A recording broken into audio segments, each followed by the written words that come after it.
Spencer Pratt did not make it into the general election in the LA mayoral race to face Mayor Karen Bass. He was beaten out by Nithya Raman.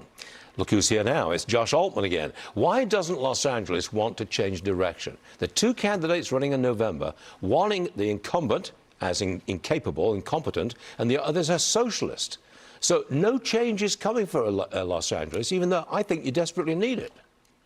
Yeah, Stuart, thanks for having me back. I think it actually shows what we saw, the exact opposite, that LA does want change. They just need to figure out what that change looks like. I mean, when you see Spencer Pratt, who got 1/4 of the vote, he may be out of the mayor's race, but the issues that put him in contention, those are not going anywhere. And City Hall is going to have to address those issues. These two candidates are going to have to address those issues now.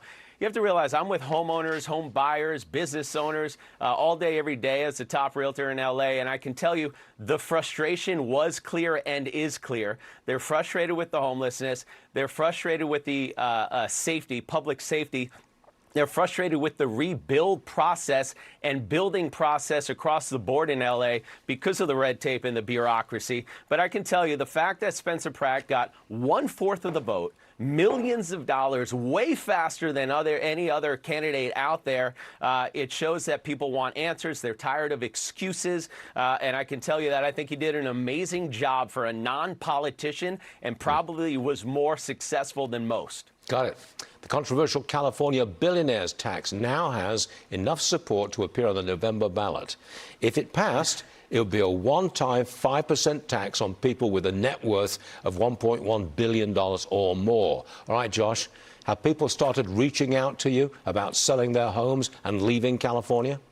Yeah, unfortunately they have, Stuart, and I will tell you from the first time I heard about this billionaire tax, I said it's going to pass. People said, no way. Look at where we are. I think it's this tax is mind-boggling to me, so I expect it to pass. But I'll tell you a couple things. I'm with a lot of these billionaires, right, because I sell them houses, either them buying it or now selling it. I know many of them who have left already. And remember, this tax is supposed to raise $100 billion for California.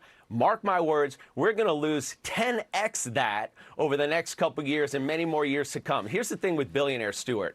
They can move very easily. It's not like you and I figuring out how to move or if we can afford it or things that normal people think about. When they're gone, they're gone. And they're taking, and this is really important because they don't live on an island by themselves. The ripple effect is huge. They're taking the thousands of employees or firing them and hiring the new ones in Florida, Texas, Nevada, or Tennessee. They're taking their money, which is philanthropic money that they give to California good organizations.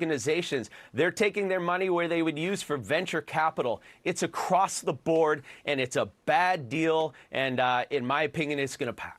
It's going to pass. Yeah, I think it will. All right, Josh Altman, Yeah. always good stuff, and you're right in the middle of it, and we appreciate it. Thanks very much, Josh. See you.